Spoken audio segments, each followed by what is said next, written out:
नमस्कार दोस्तों, स्वागत है आपका आपके ही अपने YouTube चैनल केपीएम ट्रेडर्स में। तो दोस्तों, जैसा कि हमने आपको बताया था, एक हम नई सीरीज शुरू कर रहे हैं जिसमें एज अ बिगनर हम किस तरीके से मार्केट में ट्रेड कर सकते हैं। सिर्फ आपको इन्हीं चीज़ों को फॉलो करना है, अलग अलग चीज़ों को हमें मार्केट में अप्लाई नहीं करना पड़ता है। मार्केट में इजी काम करने वाला ही पैसा बनाता है, जो मल्टीपल काम यहाँ पर ढूंढता है वो पैसा नहीं बना सकता।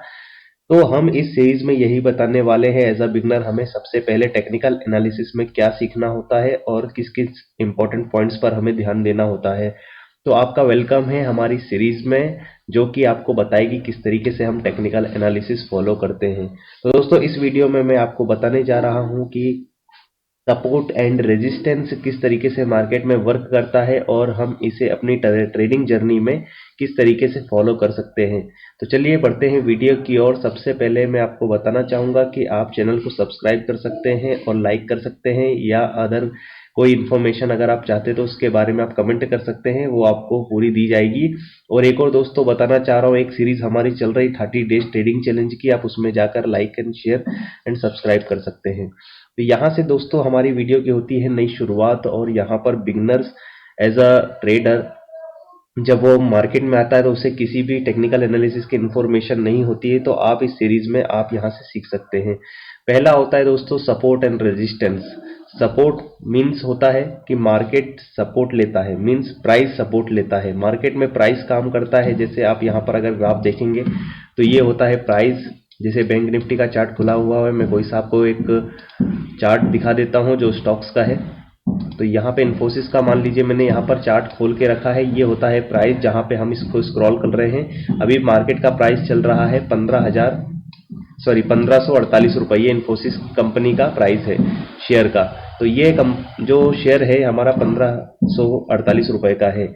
अब यहाँ पर प्राइस जो है सपोर्ट लेता है। सपोर्ट कैसे लेता है? कहीं ना कहीं एक सपोर्ट, जैसे price at a low level, मतलब जो लो प्राइस होता है उसका, ये कहीं ना कहीं एक लो प्राइस है क्योंकि नीचे है। तो ऐसे हमारे ग्राफ होते हैं, आप यहाँ पर भी देख सकते हैं कि ये नीचे वाला प्राइस है जो कि 1199 रुपये का आ रहा है, और ये 1500 रुपये का आ रहा है। तो कहीं ना कहीं ये वाला प्राइस नीचे है, मतलब ये प्राइस इससे छोटा हुआ है। तो यहाँ पर अगर हम आएंगे तो price at a low level, अगर आपका प्राइस इसके आसपास आता है, मतलब कहीं ना कहीं मार्केट आपको ये बताना चाहता है कि आप यहाँ से बाइंग कर सकते हैं।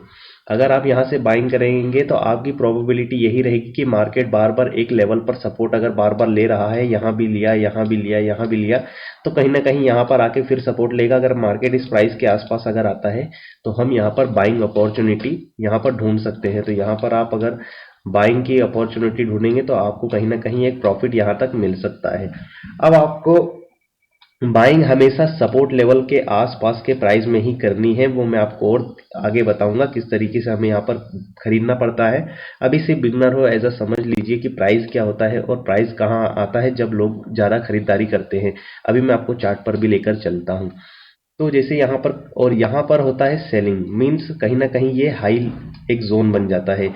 जैसे आप यहाँ पर चार्ट में देखेंगे तो कहीं ना कहीं ये एक हाई प्राइस, देखिए सबसे ज़्यादा हाई प्राइस अभी ये वाला था, कौन सा, 1953 रुपये का। तो हाई यहाँ से लगा तो कंटिन्यूसली सेलिंग आई है, कंटिन्यूसली सेलिंग आई है, मतलब कहीं ना कहीं ये हाईली प्राइस है। तो यहाँ से लोगों ने बेचना शुरू करा, प्रॉफिट बुकिंग शुरू करी। तो ऐसे ही यहाँ पर जब मार्केट आता है तो लोग सेल करते हैं। देखिए फिर आया तो फिर यहाँ सेलिंग आई, फिर यहाँ सेलिंग आई, फिर यहाँ सेलिंग आई है। तो कंटिन्यूसली जब आप यहाँ बाइंग कर रहे हैं तो यहाँ पर आपको सेलिंग भी करना है, आपको अपना प्रॉफिट को बुक भी करना है, क्योंकि बार बार यहाँ पर मार्केट सपोर्ट ले रहा है। और ट्रेडिंग में यही चीज़ें इंपॉर्टेंट होती है। आप इन्वेस्टमेंट करेंगे तो यहाँ पर हाँ हो सकता है कि होल्ड कर सके आप, लेकिन होल्डिंग नहीं करना, हमें यहाँ पर खरीदना है, यहाँ बेचना है। और इस लेवल के आसपास बेचना इसीलिए है क्योंकि कहीं ना कहीं यहाँ पे सेलर्स लोगों का अपना ढाबा बोलते हैं। तो सेलर के पास हमें नहीं जाना है, हमें सिर्फ बाइंग करना है। बाइंग के बाद हमें यहाँ पर अपने माल को यहाँ पर स्क्वायर ऑफ कर देना है।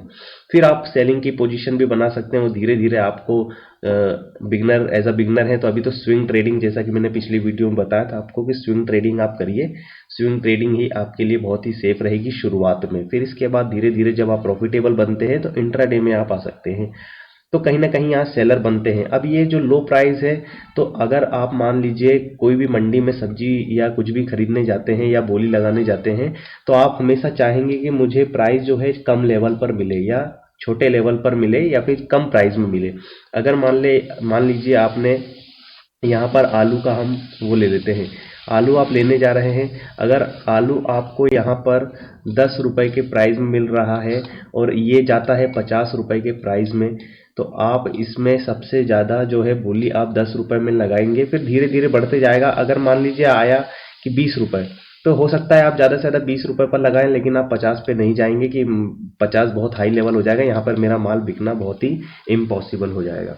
क्योंकि आप 20 रुपए पे कमाएंगे तो 50 रुपए में बेचेंगे तो आपका प्रॉफिट भी अच्छा हो सकता है, लेकिन आप 50 में खरीदेंगे और बाकी सब चीज़ें मिलाएंगे तो आपका लॉस ही होगा। तो हमें बोली कहाँ लगानी है? इन लेवलों के आसपास, जो आसपास हमारे ये लेवल आ रहे हैं उनके आसपास, यहाँ पे आप खरीदेंगे तो आपको अच्छे रेट मिल सकते हैं। अगर आपको लॉस भी होगा तो ज़्यादा नहीं होगा, आपके सपोर्ट के नीचे आप स्टॉप लॉस लगाएंगे। अब इतना बड़ा देखिए आपको टारगेट यहाँ पर मिल सकता है, मतलब 10 रुपए का माल आप 50 रुपए में बेचेंगे तो अच्छा लगेगा, या 15 रुपए का माल आप 50 में बेचेंगे तो आपको प्रॉफिट होगा। अदरवाइज 50 का माल अगर यहाँ पर खरीदेंगे तो आपको लॉस ही होगा। देखिए दूसरी कंडीशन यहाँ पर मार्केट में यही रहती है। ये देखिए जैसे अभी मैंने आपको बताया कि मान लीजिए 10 रुपए प्राइस है, यहाँ पर 20 रुपए आ गया, यहाँ पर 30 रुपए आ गया, यहाँ पर 40 रुपए आ गया, यहाँ पर मान लीजिए 50 रुपए आ गया। तो अब यहाँ पर जो 10 रुपए का प्राइस है, सबसे पहले आप कोशिश यही करेंगे कि मुझे 10 रुपए के प्राइस में आपको प्रोडक्ट मिल जाए। तो 10 रुपए के प्राइस में मान लीजिए आपको प्रोडक्ट मिला, तो आपको लॉस आपका क्या रहेगा? यहाँ पे मान लीजिए ये है 8 रुपए, तो सिर्फ 2 रुपए का ही लॉस है। और यहाँ पर अगर आपको मान लीजिए मिल रहा है 50 रुपए के रेट में, तो आपको 2 रुपए का लॉस है, और यहाँ पर 50 रुपए का सीधा सीधा 40 रुपए का बीच में डिफरेंस जो आ रहा है, ये आपका प्रॉफिट रहेगा। तो 2 रुपए के लॉस में 40 रुपए का प्रॉफिट कमाना, यही अच्छी एक ट्रेडर की खासियत होती है। ट्रेडर वेट करता है अच्छे प्राइस के लिए, ना कि कहीं पर भी यहाँ भी आ गया तो मार्केट में ले लिया जाए। ऐसा मार्केट में ट्रेडर को नहीं करना ही। रेजिस्टेंस और सपोर्ट ही एक बहुत ही अहम चीज है जो प्राइस को दर्शाते हैं। अभी मैं आपको चार्ट में लेके चलूंगा, इसमें क्या क्या कंडीशंस बनती है मैं आपको बताऊंगा। अब यहाँ पर देखिए 20 रुपए में भी आप अगर ले रहे हैं तो आपका स्टॉप लॉस कितना हो गया है? यहाँ पर 10-12 रुपए का, 12 रुपए का लॉस है, और प्रॉफिट कितना रुपए का है? फिर भी यहाँ पर 30 रुपए के आसपास आपको प्रॉफिट मिल जाएगा। तो कहीं ना कहीं आपको एक अच्छी चीज देखने को यहाँ पर मिल सकती है, अच्छा प्रॉफिट देखने को मिल सकता है जब आप सपोर्ट के लेवल पर आप अगर प्राइस को खरीदते हैं। तो सपोर्ट हमारा बहुत ही इंपॉर्टेंट होता है, रेजिस्टेंस हमारा बहुत ही इंपॉर्टेंट होता है। अगर कोई सेलिंग पोजीशन बनाता है वो रेजिस्टेंस के आसपास बनाता है, और अगर कोई बाइंग पोजीशन बनाता है तो वो यहाँ पर हमारे सपोर्ट के आसपास बनाता है। ये चीज़ आपको ध्यान रखना है, और यही चीज़ मार्केट में काम आती है, और इसके अलावा और कोई चीज़ें है नहीं। धीरे धीरे अगर वो जो प्राइस एक्शन आता है वो मैं आपको बताऊंगा जैसे जैसे हम आगे अपने लेवल को बढ़ाते जाएंगे। अब देखिए दूसरी कंडीशन यहाँ पर मार्केट में क्या बनती है कि बाय चांस आपने ये समझा कि मार्केट यहाँ पर आपका क्रॉस कर दिया, मान लीजिए 50 रुपए तक का था, 10 रुपए का ये था, और 20, फिर यहाँ 30, फिर यहाँ 40, ऐसे 50 करके ये था।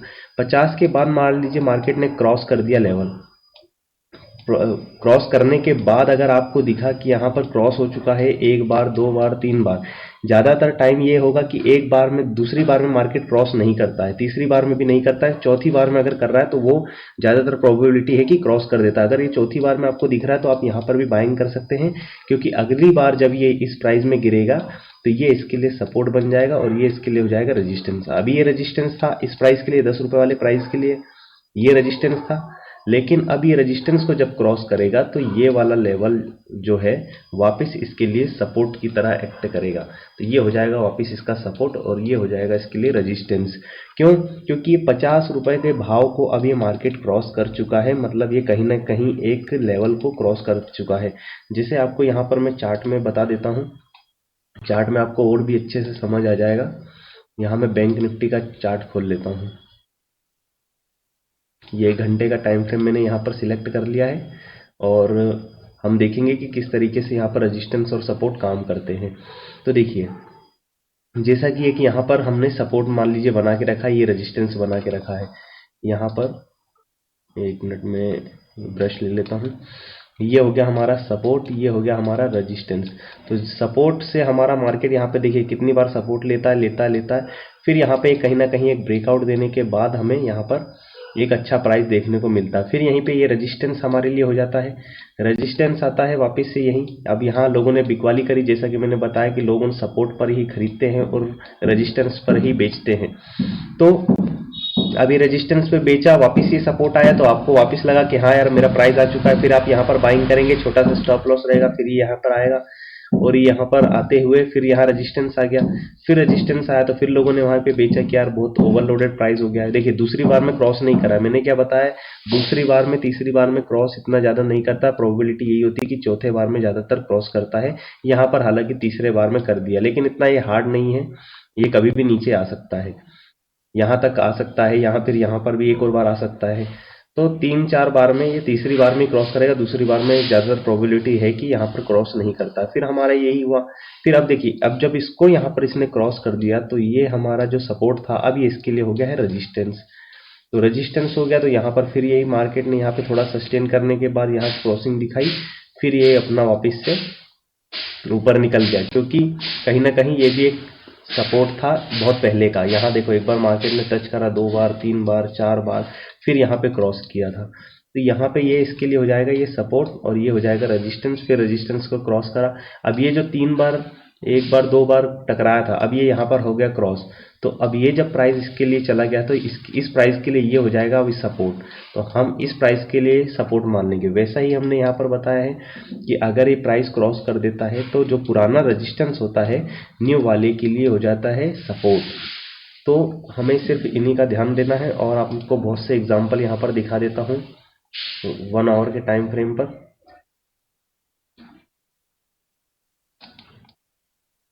ये देखिए एक एक यहाँ पर मैंने बना के रखा है रेजिस्टेंस सपोर्ट। तो देखिए यही लेवल है, ये रेजिस्टेंस था, एक बार यहाँ मार्केट ट्राई करता है, दो बार, तीन बार ट्राई करता है, चार बार, और ये पांचवी बार में हमारे को यहाँ पे क्रॉस मिल जाता है, फिर ये इसके लिए सपोर्ट बन जाता है और यहाँ पर सपोर्ट बनते ही यहाँ पर बूम कर देता है। यहाँ पर सपोर्ट था, आया सपोर्ट पे गया, रेजिस्टेंस ने सेल करा, फिर यहाँ सपोर्ट आया, फिर बाइंग हुई, फिर वापस यहाँ पर कहीं ना कहीं इस रेट से वापस सेलिंग आई है। तो छोटे छोटे टाइम फ्रेम पर देखिए, अब जैसे ये सपोर्ट हो गया था ये वाला, ये तो अब यहाँ पर आया, फिर वापस वही सेलिंग आई है, फिर वापस ये, अब ये टूटा तो ये सपोर्ट हो गया, फिर यहाँ पर रेजिस्टेंस। तो ऐसे धीरे धीरे धीरे धीरे जब आप धीरे धीरे पूरा एनालाइज करेंगे तो बहुत सारे आपको सपोर्ट एंड रेजिस्टेंस यहाँ पर आपको देखने को मिलेंगे। तो आपको बताना चाहता हूँ, अब यहाँ पर देखेंगे तो रेजिस्टेंस रेजिस्टेंस रेजिस्टेंस लिया मार्केट ने, फिर ये सपोर्ट को तोड़ा, तो फिर ये इसके लिए ये वाला जो सपोर्ट था ये रेजिस्टेंस हो गया, ये सपोर्ट था। अब यहाँ पर ये इसके लिए रेजिस्टेंस हुआ, तो यहाँ पर थोड़ा सा मार्केट ने दम दिखाया, फिर ये जहाँ ये निकला ये इसके लिए सपोर्ट हो गया। तो ऐसे ही यहाँ पर सिर्फ आप सपोर्ट और रेजिस्टेंस पे अभी काम कीजिए धीरे धीरे, और बड़े टाइम फ्रेम पर काम कीजिए, जैसे एक दिन या फिर एक घंटे पर, क्योंकि अगर आप एक एक मिनट या 15 मिनट या 5 मिनट पर करेंगे तो अभी बिगनर के लिए, एज अ बिगनर आपको बहुत ही प्रॉब्लम आ सकती है। तो इसीलिए अच्छा है कि आप सिर्फ सपोर्ट और रेजिस्टेंस को देख के प्राइस में बाय और सेलिंग करें, और सपोर्ट के नीचे आपका स्टॉप लॉस बहुत ही इंपॉर्टेंट है। सपोर्ट में स्टॉप लॉस या रेजिस्टेंस में स्टॉप लॉस लगाना बहुत ही इंपॉर्टेंट है। अगर आप स्टॉप लॉस के साथ काम नहीं करेंगे तो हो सकता है, देखिए आपको मैं एग्जांपल बता देता हूँ स्टॉप लॉस ना होने के। देखिए मान लीजिए अगर किसी ने यहाँ पर बाइंग की होगी, तो देखिए अगर वो स्टॉप लॉस ये सपोर्ट पर ना लगाता, यहाँ पर बड़ा करके मैं दिखा देता हूँ, ये मान लीजिए कि यहाँ पे ये सपोर्ट है, अगर इस सपोर्ट पे इसने बाइंग की होती और यहाँ पर अगर उसको टारगेट नहीं मिलता और यहाँ अगर स्टॉप लॉस नहीं लगाया होता, तो देखिए कितना बड़ा फॉल आया है, बहुत ज़्यादा ही फॉल हो जाता है। 1 लाख का कैपिटल आपका कब 20,000 हो जाएगी पता भी नहीं चलेगा। तो स्टॉप लॉस बहुत ही इंपॉर्टेंट होता है। देखिए अब यहाँ पर देख लीजिए, देखिए छोटे छोटे चीज़ों में आपको समझना पड़ेगा। ये देखिए अब छोटे छोटे टाइम फ्रेम पर, अब ये बड़े जैसे डे का टाइम फ्रेम है, तो कहीं ना कहीं यहाँ पर भी एक सपोर्ट एंड रेजिस्टेंस हमारा बना हुआ है। ये देखिए ये सब रेजिस्टेंस हो जाएगा और ये हो जाएगा सपोर्ट। ठीक है, अगर मान लीजिए किसी ने यहाँ पर अगर बाइंग की होगी इस इस सपोर्ट में अगर बाइंग की होगी, इस सपोर्ट में बाइंग की होगी तो ठीक है, इस सपोर्ट पे अगर बाइंग की होगी, स्टॉप लॉस नहीं लगाया होगा तो देखिए कितना बड़ा फॉल है। तो आपको स्टॉप लॉस बहुत ही इंपॉर्टेंट है, अदरवाइज सिर्फ आप सपोर्ट एंड रेजिस्टेंस पे काम करिए, आपको बहुत ही अच्छे रिजल्ट मिलेंगे। धीरे धीरे इस पर ही काम करिए। तो मिलते हैं दोस्तों अगली वीडियो में, तब तक के लिए जय हिंद, जय भारत।